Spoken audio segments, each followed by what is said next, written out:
सिंध जी तारीख़ ते तहक़ीक़ जे सिलसिले में आउं रुख़ सिंधी भाउरनि भेनरुनि दोस्तनि ऐं साथियुनि सां मुख़ातिबु आहियां। अव्हां सभिनी खे मुंहिंजे तरफ़ां सलाम पहुचे। जिन बि दोस्तनि मुंहिंजे चैनल खे सब्सक्राइब कयो आहे, वीडियोज़ वॉच कनि पिया, उन्हनि सभिनी जी वॾी महिरबानी। पर जिन दोस्तनि अञा सूदो असांजे चैनल खे सब्सक्राइब न कयो आहे, उन्हनि खे गुज़ारिश आहे त हू चैनल खे सब्सक्राइब कनि, दोस्तनि सां शेयर कनि, वीडियोज़ खे लाइक कनि, त जीअं सिंध जी तारीख़ बाबति ही मवाद ही व्लॉग्स वधि खां वधि माण्हुनि ताईं पहुची सघनि ऐं हू सिंध जे तारीख़ जे रोशन रुख खां मुतारिफ़ थी सघनि। अॼु पाण हिकिड़ो अहम मौज़ू आहे जंहिं ते ॻाल्हि ॿोल कंदासीं, उहो आहे जिप्सी, जिन खे सिंधियुनि जा विछड़ियल भाइर करार ॾिनो वेंदो आहे, जिप्सी। हाणे ही जिप्सी जेके आहिनि से क़दीम सिंधू माथवी जा रहवासी आहिनि, जेकी मुख़्तलिफ़ दौरनि मां पंहिंजा इलाइक़ा छॾे सॼी दुनिया में पखिड़ी विया। हू क़दीम दौर में मौजूदह सिंध, मौजूदह पंजाब, कच्छ, भुज, काठियावाड़ में रहंदा हुया। हू सिंधू माथरीअ मां ईरान रस्ते अरब मुल्कनि में विया, जितां वरी हुननि यूरोप तरफ़ लॾ-पड़ वरिता। हू जेके हुया कहिड़े दौर में विया, कहिड़े सन में विया, उन बाबति को घणो मवाद नथो मिले। बहरहाल ही जेके जिप्सी हुया से ईसवी सन शुरू थियण खां अॻु सिंध मां लॾ-पलाण करे मुख़्तलिफ़ इलाइक़नि में पखिड़िजी विया। इन बाबति तारीख़ी शाहिदियूं मौजूद आहिनि। उन खां पोइ बि ही मुख़्तलिफ़ वक़्तनि ते सिंध मां लॾ-पलाण कंदा रहिया जेके सिंधी माण्हू हुया।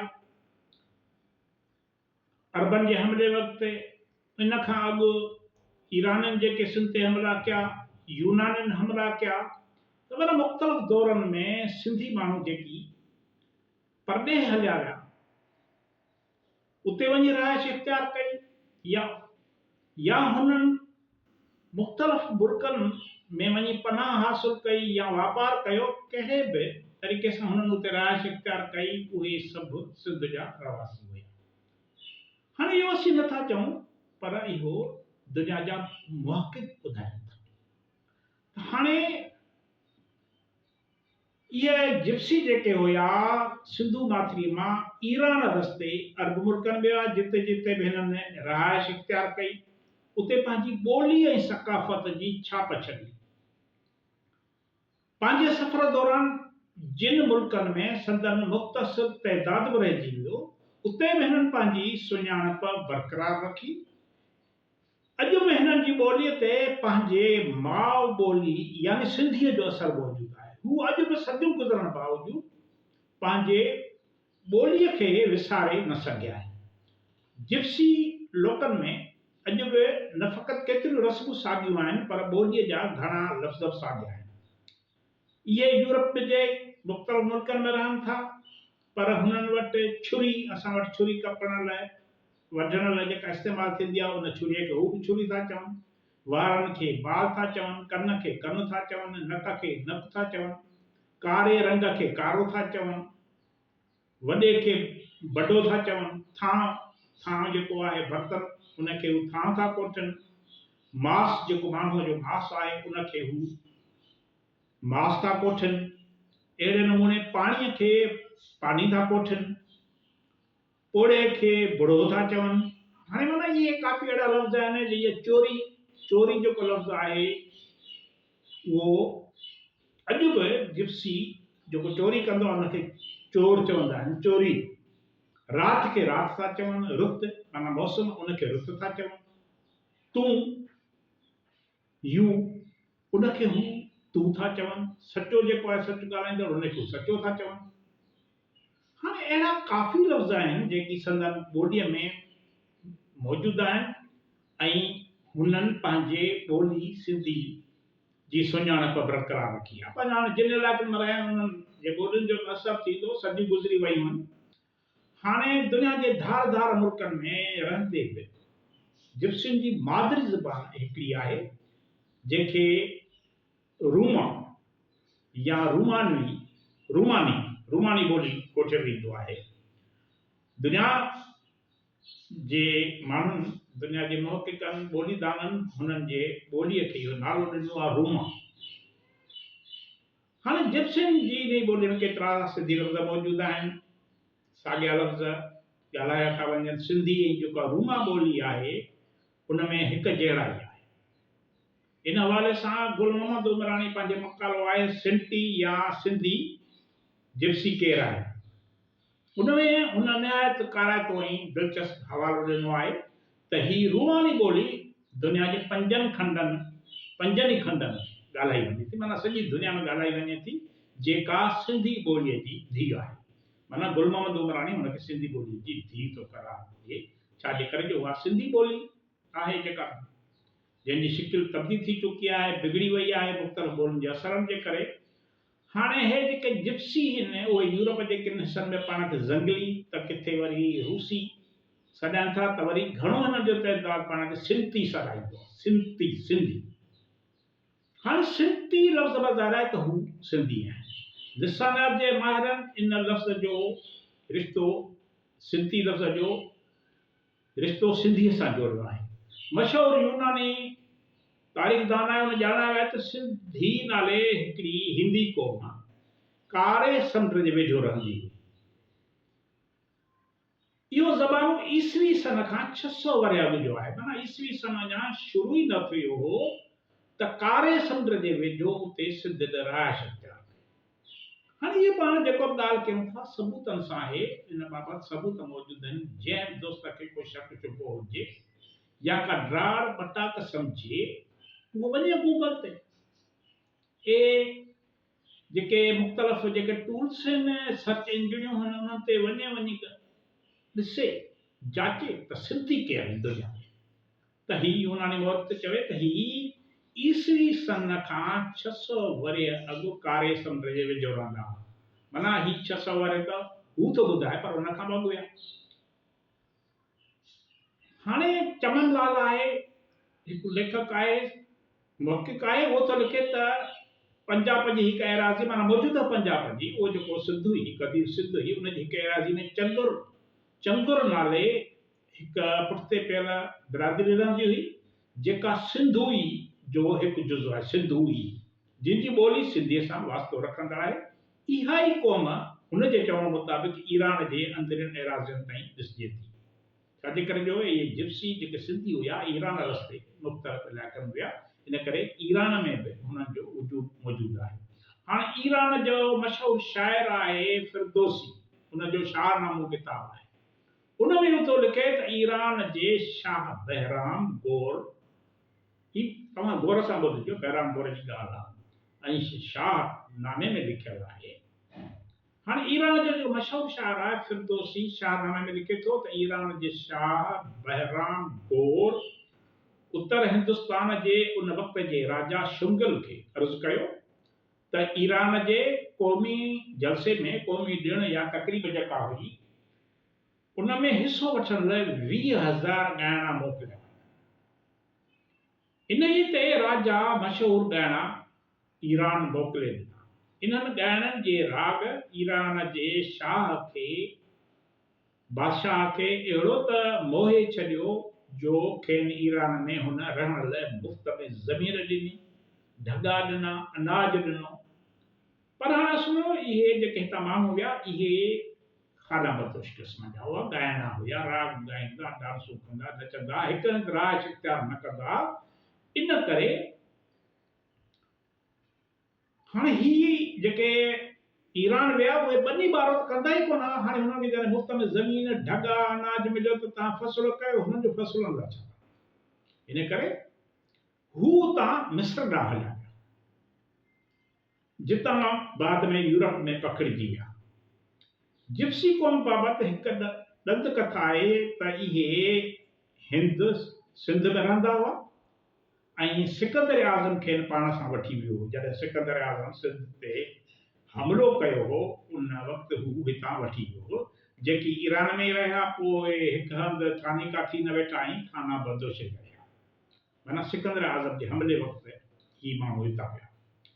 हाणे जिप्सी ॿोलीअ में ईरानी ऐं आर्मीनिया जे ॿोलियुनि जो बि असरु आहे, छाजे करे जो उते रहिया आहिनि, कुझु वक़्तु उते रहिया त हुननि जी ॿोलीअ ते उहे असर पिया। ईरान में जॾहिं सासानी हुक्मराननि जो राज हो तॾहिं ई हुई सिंधी जेके हुया सिंध मां लॾे ईरान में वञी रहिया हूंदा, किन वरी मुहक़क़नि जो इहो ख़्यालु आहे। हिननि पोइ फिरात नदीअ जे ॾाखिणे हिसे में वञी रहाइश इख्तियार कई। अरबनि सां हिननि गॾिजी खेनि मुल्क फ़तह करण में मदद ॾिनी, साथ ॾिनो, पर अब्बासी ख़लीफ़ो मामू रशीद आहे, उन जे मौत खां पोइ ही जिप्सी जेके सिंधी हुया उहे अरब मुल्कनि मां निकिरी विया, आर्मीना खां थींदा शाम मंझां लंघी वञी उत्तर अफ्रीका में पहुता। उतां वरी हू कुझु यूरोप ॾांहुं फैलिजी विया। संदनि जेके निरालियूं रस्मूं हुयूं, कलर हुयो, रंग हुयो, चेहरे जो वारनि जो रंग हुयो, इन करे हिन खे यूरोपी हिननि खे जिप्सियुनि खे क़बूल न कंदा हुया, उन्हनि सां नफ़रत कंदा। हाणे यूरोप में किन हंधनि ते खेनि नाश करण लाइ, ख़तमु करण लाइ बि क़दम थिया विया। हाणे जॾहिं ॿी महामारी लड़ाई थी लॻे त उन वक़्तु हिटलर जिप्सियुनि ख़िलाफ़ तमामु वॾी कार्रवाई कई। हाणे हिटलर नस्ल परस्त हुयो, हू जर्मननि खां सवाइ ॿी कंहिं क़ौम या नस्ल खे अहमियत न ॾींदो। त हुन चयो त ही जेके जर्मनीअ में ही रहनि था पिया जिप्सी, इहे जर्मन नस्ल जा न आहिनि, इन करे हिननि खे जर्मनीअ मां निकाली ॾिनी। हाणे जॾहिं इहे जिप्सी यूरोप में दाख़िल थिया त हिननि जे दाख़िल थियण ते लॻभॻि अॻु ई सभिनी मुल्कनि में पाबंदी हुई। हाणे यूरोपियन जो ख़्यालु हो त ही ईसाइत जे ख़िलाफ़ मोकिलियल जासूस आहिनि, माना हिते सिंध में या हिंद में ईसाइत न हुई, इन करे हुननि सम्झो त इहे ओॾां आया आहिनि, इहे जासूस आहिनि, असांजे मज़हब जे ख़िलाफ़ जेको आहे सो ही अमल पिया कनि ऐं असांजो रीति रस्मनि जे ख़िलाफ़ आहिनि। इन करे हिननि खे बर्दाश्त न आहे। हिननि ख़िलाफ़ सख़्त कानून मंज़ूर कया विया, जंहिंमें जिप्सीअ खे ॾिसंदे ई गोली हणण जो हुकुम बि ॾिनो वियो। जॾहिं त किन यूरोपीय मुल्कनि में कानून ठाहिनि त हिननि जो हिकिड़ो कनु कटे छॾियो, जी ख़बर पइजे त ही यूरोपी न आहिनि ऐं ॿाहिरि आहिनि। हिननि जे जिप्सियुनि जा जेके मर्द हुआ उन्हनि खे क़तल कयो वियो, औरतुनि ऐं ॿारनि खे जेलुनि में विधो वियो। हाणे हिटलर त हज़ारे जिप्सी गैस चैम्बर में साड़ाए मारे छॾिया। घणनि खे वरी उन्हनि खे खसी करे छॾियईं, जीअं हू ॿार न ॼणनि, हिननि जो नस्ल न वधी सघे। हाणे इहे हिटलर जा ज़ुल्म हुया। हिटलर सॼी दुनिया सां शादियूं कयूं ऐं जिप्सियुनि ते उन्हनि खे ख़ासि कावड़ हूंदी, छाजे करे जो यूरोपी न हुया, जर्मन न हुया। हाणे इन ज़ुल्म ऐं सितम बावजूदि, इन बर्बरियत बावजूदि जिप्सियुनि पंहिंजो वजूद सलामत रखियो। साॻी सूरत आहे जीअं सिंधियुनि पंहिंजो वजूद सलामत रखियो आहे, वजूद क़ाइमु रखे पिया अचनि, तीअं जिप्सी जेके हितां निकिरी विया उन्हनि सॼी दुनिया में पंहिंजो वजूद क़ाइमु रखियो। हाणे जिप्सी जेके ॻाइण वॼाइण जा माहिर हुया, इन करे हर हंध ते खेनि इन्हनि महफ़िलुनि में घुराए वेंदो। रूस जी हिकिड़ी राणी आहे कैथराइन, उन खेनि न सिर्फ़ु महफ़िलुनि में घुराइण शुरू कयो, डांस ॻाइण वॼाइण हुननि जे राग जे हवाले सां हिननि खे अहमियत ॾिनी, पर खेनि रहण लाइ सरकारी ज़मीन बि ॾिनी त तव्हां रहो। हाणे हिन वक़्तु जेके जिप्सी आहिनि उहे रोमानिया, हंगरी, बल्गारिया ऐं चेकोस्लोवाकिया में घणे तइदाद में रहाइश पज़ीर आहिनि। ऐं सिंधियुनि लाइ मशहूरु आहे त हू ॻाइण वॼाइण जा माहिर आहिनि। 8वीं सदी ईस्वी जे हिकु जैन आचार्य अद्यूतन पंहिंजे कोल्यामाला कथा में सिंधियुनि लाइ साफ़ लिखियो आहे। हाणे 8वीं सदी ईस्वी में हू जैन जेको आहे आचार्य अद्यूतन पंहिंजी कोल्यामाला कथा में सिंधियुनि लाइ लिखे थो त इहे ॻाईंदड़ आहिनि ऐं मुर्कंदड़ आहिनि, ख़ुशि मज़ा ॻाइण वॼाइण ख़ुशि मज़ाज माण्हूअ जो कमु आहे। जिप्सियुनि खे हिन वक़्तु जेके जिप्सी जेके यूरोप में रहनि था उन्हनि खे असुल नस्ल जो पूरो पतो कोन्हे, पर हुननि घणनि जो इहो यकीन आहे त हुननि जा अबा ॾाॾा सिंध जा ई रहाकू हुया। हिन वक़्तु यूरोप में जेके जिप्सी पढ़िया आहिनि, मुख़्तलिफ़ उहिदनि ते पहुता आहिनि, मुख़्तलिफ़ सरकारी जेको आहे सो इंतिज़ामी हिन में अमल में दाख़िल थिया आहिनि, उन्हनि पंहिंजो असुल नसुल जी ॻोल्हा शुरू कई आहे। उन्हनि हीलास ठाहिया आहिनि, हुननि मकाला लिखिया आहिनि। उन्हनि में ॿुधाइनि था त असां असुल में सिंधी आहियूं, सिंध वतर जा आहियूं, पर हाणे सदियूं अॻु हिते अची लॾे थी वेठा आहिनि। हाणे संदन हिकु राजा जो नालो ज़ंदीलो ॿुधायो थो वञे, ज़ंदू। हाणे ज़ंदू जेको लफ़्ज़ आहे सिंधू मां आहे। हाणे उहो मुख़्तलिफ़ मुल्कनि में सिंधू लफ़्ज़ जेको हो ज़ंदू में तब्दील थी वियो। हाणे जिप्सी लफ़्ज़, जिप्सी जेको लफ़्ज़ आहे हिननि जे मथां मिस्र में रहण दौरान दुनिया जे मुख़्तलिफ़ मुल्कनि में असल में खेनि सिंधी चयो वञे थो, सिंधी माना सिंधी। संदन शिकिल शबीह, जिस्मानी बियत बिल्कुलु सिंधियुनि जहिड़ी आहे। हुन जूं तव्हां औरतूं ॾिसो, मर्द ॾिसो, ॿार ॾिसो, रहणी कहणी ॾिसो, चहिरे जो जिस्म जो कलर ॾिसो, उहे सभु सिंधियुनि जहिड़ी बियत आहे। हू जॾहिं ॻाल्हाईंदा आहिनि त तव्हांखे ईअं महसूसु थींदो त के सिंधी पिया ॻाल्हाइनि। जेतोणीकि सदियूं गुज़रण बैदि संदन ॿोलीअ ते मुख़्तलिफ़ ॿोलियुनि जो असरु पियो आहे। जिते जिते हू रहंदड़ आहिनि, इन्हनि ॿोलियुनि जा लफ़्ज़ संदन ॿोलीअ में शामिल थी विया आहिनि। पर अॼु बि जिप्सी ॿोलीअ में सिंधी लफ़्ज़ संदन पंहिंजे अबनि ॾाॾनि सां लाॻापे खे, तालुक़ खे ज़ाहिर कनि था। तव्हांजी वॾी वॾी महिरबानी।